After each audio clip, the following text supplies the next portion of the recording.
안녕하세요. 오늘 여러분과 함께 아주 흥미로운 이야기 속으로 깊이 한번 들어가 볼까 합니다. 네, 오늘 다룰 이야기는 양양과 와룡의 그림자, 그 일부인데요. 맞아요. 주인공 강우가 어떤 이유에선지 과거, 바로 그 삼국시대로 가게 되면서 시작되는 이야기죠. 시간 이동을 한 거군요. 네. 그래서 이제 강우의 여정이 시작되는데 현대로 돌아갈 유일한 실마리가 될지도 모르는 삼국지 책을 찾아야 해요. 아, 그 책이 단서군요. 그렇죠.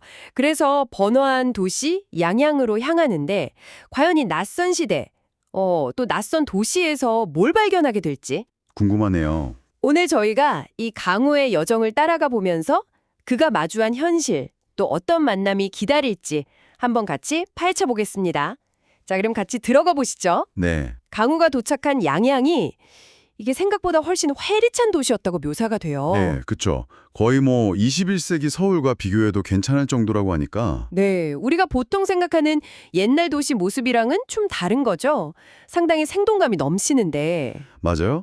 근데 진짜 흥미로운 건 이제 강우가 거기서 듣게 되는 소문들입니다. 아, 소문이요? 네, 식당 같은 데서 우연히 사람들 대화를 엿듣게 되는 장면이 나오거든요. 어떤 내용인데요? 바로 그 유비 헌덕이 조조 대군에 밀려서 수많은 백성을 이끌고 남쪽으로 피난 중이라는 소식. 아, 그 유명한 장면이군요. 네.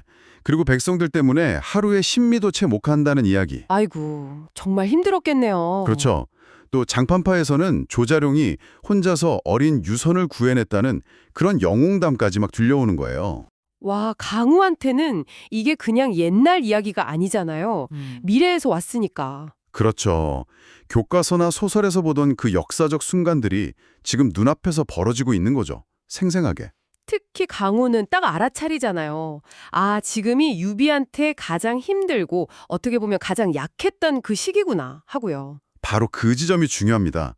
이 소문들이 그냥 배경 설명이 아니라 당시 유비 진영이 처한 그 절박한 상황을 아주 잘 보여주는 거죠. 네. 조조한테 쫓겨서 남하하는 이 시점은 사실 삼국지 전체에서 유비에게 가장 큰 위기 중 하나였거든요. 적벽대전 바로 직전이었죠. 맞습니다. 그야말로 벼랑 끝에 몰린 상황이었는데 여기서 또 주목할 점은 수십만 백성을 이끌고 갔다는 거예요. 하루에 십리도 못 가면서. 그게 참 대단하면서도 어떻게 보면 답답할 수도 있는. 그렇죠. 군사적으로는 정말 어려운 결정인데 이게 또 유비의 어떤 리더십, 백성을 버리지 않는다는 그의 면모를 보여주는 거죠. 그렇군요. 그리고 장판파 전투나 조자룡 이야기도 단순히 영웅담이 아니라 당시의 그 긴박함, 혼란스러움, 얼마나 필사적이었는지를 다 보여주는 상징적인 사건들이고요. 네. 그러니까 여러분께서 삼국지를 좀 아신다면 이 장면들이 그냥 사건 나열이 아니라 뭔가 큰 사건의 전조구나, 유비가 정말 위태롭구나 하는 걸 느끼실 수 있을 겁니다. 강우가 바로 그걸 캐치한 거죠. 와, 듣고 보니 정말 유비에게는 절체절명의 순간이었네요. 리더로서 그 무게감이 엄청났을 것 같아요. 네, 맞습니다. 자, 이런 긴박한 소식들을 들었지만 강우는 그래도 원래 목적인 책을 포기하지 않아요. 그래서 양양에서 제일 큰 서책방으로 갑니다. 아, 책을 찾으러. 네. 거기서 이제 책 냄새 가득한 곳을 둘러보다가 뜻밖의 책을 발견하죠. 오, 무슨 책인데요? 바로 논어예요. 공자의 가르침이 다목인. 아, 논어. 그 시대에도 당연히 있었겠죠. 그렇죠. 시대를 초월해서 이어주는 지혜에 잠시 감탄하는 모습도 나오고요. 그런데 여기서 반전이 있습니다. 정작 그가 그렇게 애착에 찾던 책, 그러니까 미래에서 읽었던 낙원중의 소설 삼국지 연에는 없는 거예요. 아, 역시. 네, 서가를 아무리 뒤져봐도 흔적조차 없는 거죠. 왜 없을까요? 논어는 있는데. 바로 그게 이 이야기의 아주 핵심적인 아이러니인데요. 강우가 찾던 그 삼국지연에는 사실 이 시대에 존재할 수가 없는 책이기 때문이에요. 아, 그렇죠. 시대가 안 맞는군요. 네, 출처에서도 지적하듯이 낙원중의 삼국지연에는 강우가 떨어진 이 삼국시대가 다 끝나고 수백 년이 지난 후에 쓰인 역사소설이거든요. 그러니까 아직 진행 중인 역사 속에서 그 역사가 다 끝난 뒤에 쓰일 책을 찾고 있었던 거네요. 정확합니다. 이건 마치 조선시대에 가서 셰익스피어 전집 찾는 거랑 비슷한 거죠. 아직 나오지 않은 책이니까요. 비유가 재밌네요. 당시에도 물론 삼국시대 이야기나 기록들은 있었겠지만 우리가 아는 그 소설 삼국지연애라는 완성된 형태는 아직 없었던 거죠. 아, 그렇군요. 이 부분이 우리가 역사를 어떻게 받아들이는지에 대해서도 좀 생각할 거리를 던져줘요. 우리는 종종 소설이나 영화 같은 각색된 이야기를 실제 역사 자체랑 혼동하기도 하잖아요.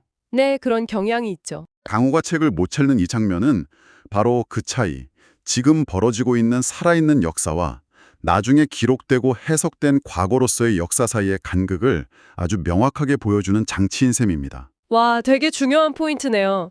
논어는 이미 고전이었으니까 찾을 수 있었던 거고. 맞습니다.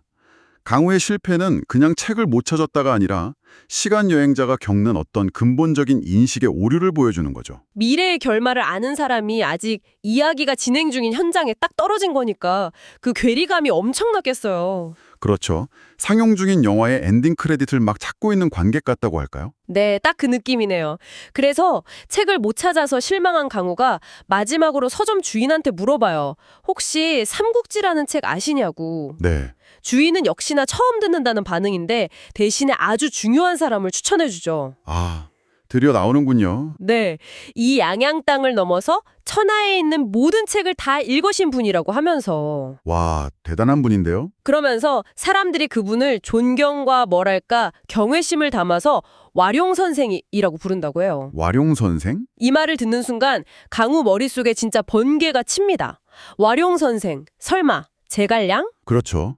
딱 떠올릴 수밖에 없죠. 네, 강우가 개인적으로 제일 존경했던 인물, 나중에 유비가 삼고초려 끝에 군사로 맞이하는 바로 그 천재 전략가, 제갈공명을 만날 수도 있다는 생각이 심장이 막 터질 듯이 뛰기 시작하는 거죠. 와, 이건 정말 엄청난 전환점이네요.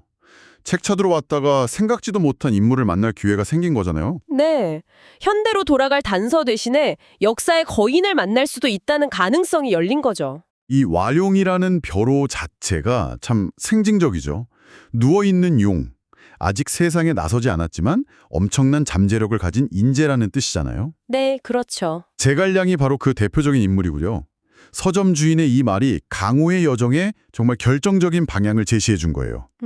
그리고 여기서 또 중요한 건 아까 들었던 유비의 그 절박한 상황하고 이 와룡의 등장이 기가 막히게 연결된다는 점이에요. 아, 그쵸. 유비가 가장 힘들 때, 도움이 절실한 그때. 맞아요. 조조라는 강대한 적 앞에서 풍전등화 신세인 유비에게는 판도를 뒤집을 뭔가 새로운 지략, 돌파구가 필요했거든요. 제갈량이 바로 그 열쇠가 될 수 있는 사람이었던 거죠. 이야기가 여기서 제갈량의 존재를 딱 드러내는 게 우연이 아니군요. 그렇죠.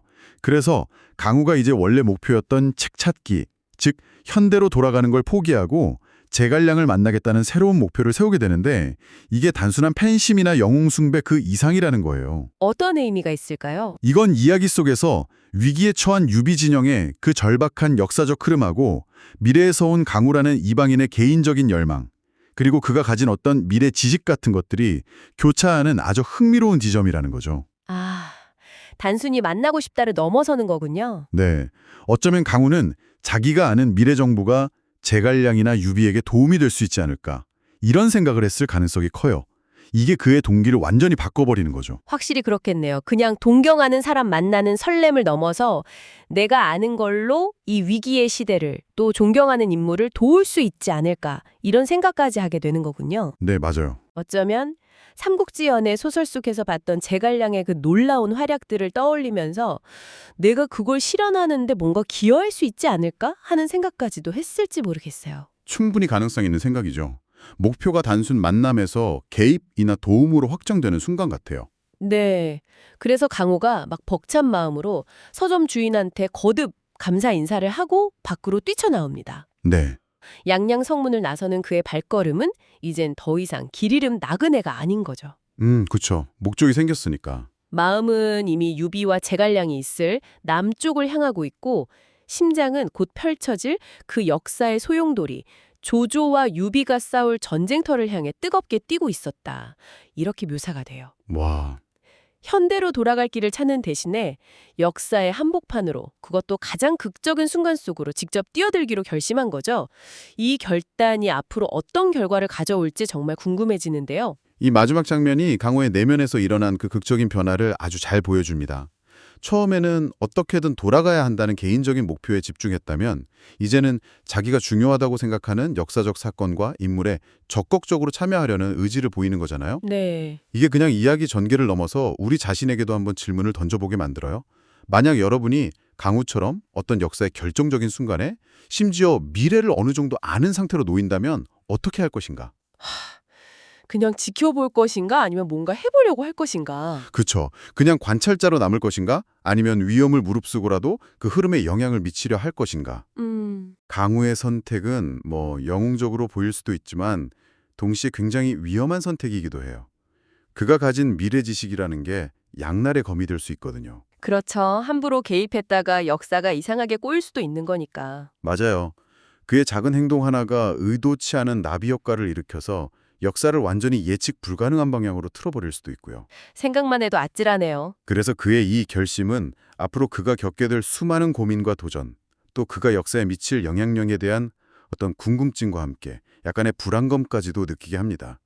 그의 여정이 단순한 영웅담이 아닐 수도 있다는 걸 암시하는 거죠. 오늘 저희가 양양과 완룡의 그림자 속 주인공 강호의 여정을 쭉 따라가 봤는데요. 네, 현대로 돌아갈 유일한 희망, 삼국지 책을 찾으러 양양이라는 도시에 도착했지만 거기서 책 대신에 조조에게 쫓기는 유비 진영의 아주 생생하고 절박한 현실과 마주했죠. 네, 현실을 직시하게 된 거죠. 그리고 결정적으로 그가 찾던 삼국지 연애는 아직 존재하지 않는다는 사실.